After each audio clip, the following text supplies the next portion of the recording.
We got the dub yesterday, and it is time to go home. Time to go home and get a little much needed R&R, rest and relaxation. I need it. I need it big time. It has been a long couple of months. When I got here, I got here the 1st of October, November, December. It's December 20th, so 2.5, 2 months, and about 3 weeks. So right about around 3 months been here. Boy, do I need some time to relax my mind, my body, go get some therapy, go see my dog, mental therapy, therapy on my body with the machine, the acoustic wave therapy that I use, that I tell all the guys that they should be using. And I got to go get some of that therapy myself. But more than anything, I need that spiritual therapy. Being with family, being with my daughter, just letting the weight of life just take a break for a second. My goodness. We are on our wealth journey, and sometimes it's, I'm showing you the account that this is where we're trying to grow. All my account pretty much has been blown. I told you I blew those 2 accounts. My money is super low right now, and I was talking about this as part of the journey. I probably have like $1,000 left for the next month, and I'm traveling home in full transparency. Now, this doesn't mean I don't have my money in savings or invested. I took out about $2,500 out of my check, and I invested that, paying for lawyers, doing a whole bunch of other things. But the most important thing is this is what I have left to live on. And that's been affecting my trading because I'm trying to trade to be able to make do for something. And that's not a good place to be in. So I get to go home. Don't worry about trading. Don't worry about nothing. Just go home, get my hair did, get a good haircut from someone in the States, my barber. Get a haircut from them. Go kick it with my cousins, and just relax and don't be tripping on nothing. For a good week, just relax. That's a blessing.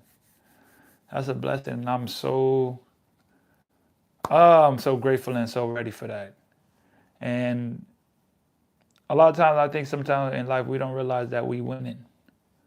I look at my situation now, and the situation, I put a lot of pressure on myself because I want to be so great in everything that I do, and sometimes I don't pay attention to what I've already have achieved or how far I've come, and not giving enough appreciation to how far I've come from where I have been.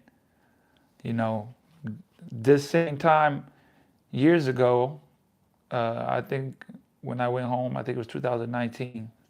Yep, 2019. The same time, 2018 going into 2019, same situation. Talked about it before. Same situation. I was going home. I spent a lot of money on traveling, this, that, and the other.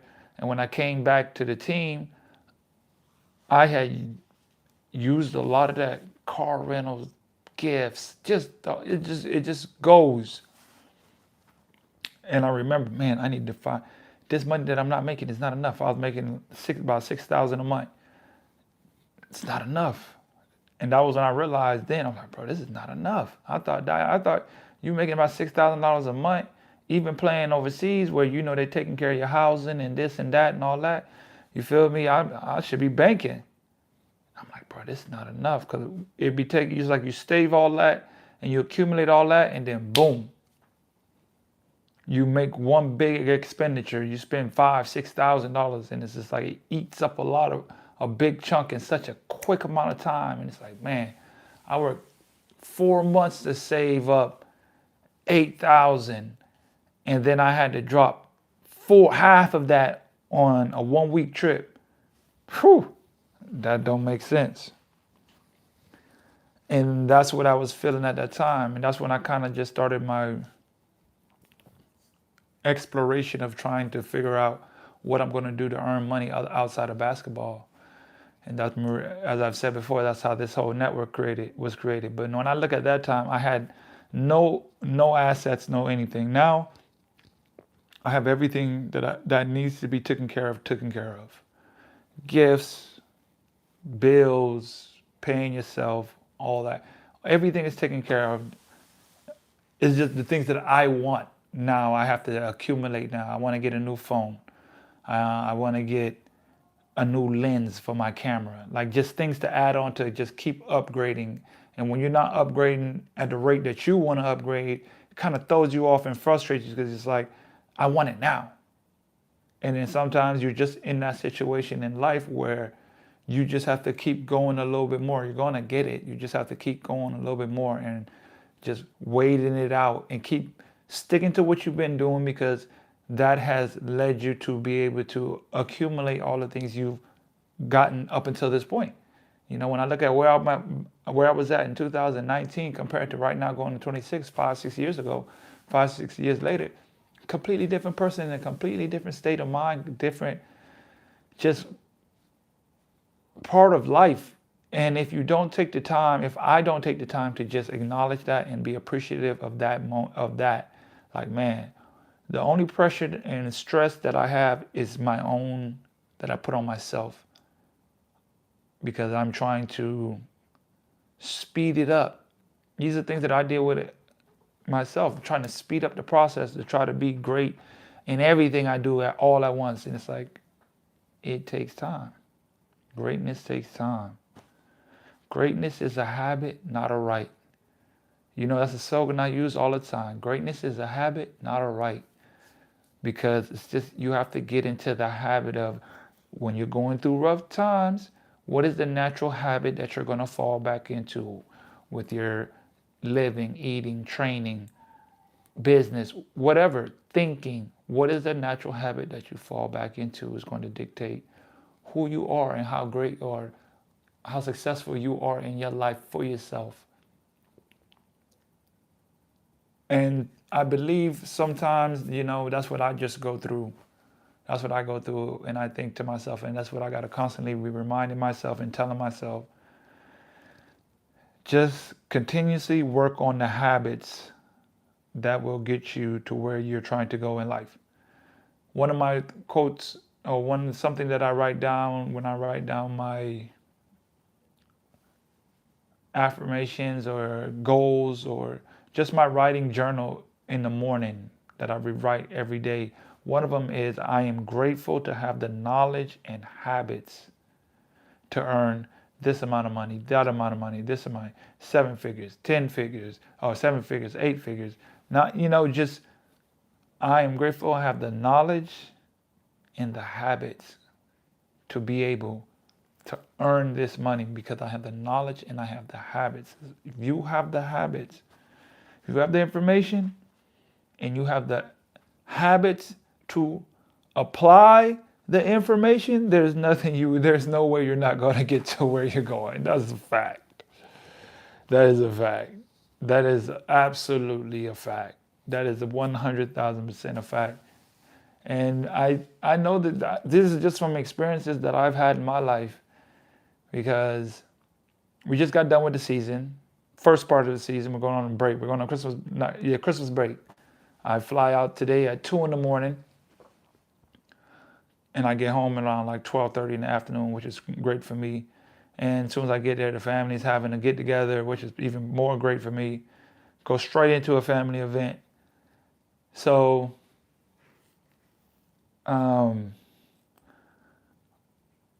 we are first place. We're in first place. And the game we had last night was against one of the bottom teams. It's tough playing against one of the bottom teams, because their gym is always jacked up, and they're gonna call more for them inside of their gym. On the road, it's just difficult to win. In any gym. That's why we lost to the last team. They were like bottom of the pack. We lost to them. Their gym was rowdy and rocking, and they're just not gonna call for you in their gym. But We got the dub. It was ugly. And that's what I said. I said, man, this is an ugly game. And then I thought about it for a second. And it got me to thinking about, this is exactly how the journey is. Whatever journey, the wealth journey, basketball journey, life journey, it's ugly. It's ugly. But at the end of the day, you're still going to win.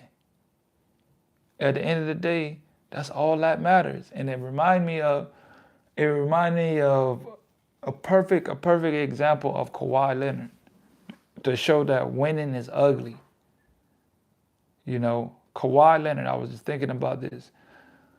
When Kawhi Leonard, matter of fact, I'm going to pull it up right now. When Kawhi Leonard played against Philadelphia 76ers, when Kawhi was playing against Philly inside of that tournament, I think it was the Eastern Conference Finals, his shooting percentage, what was Kawhi?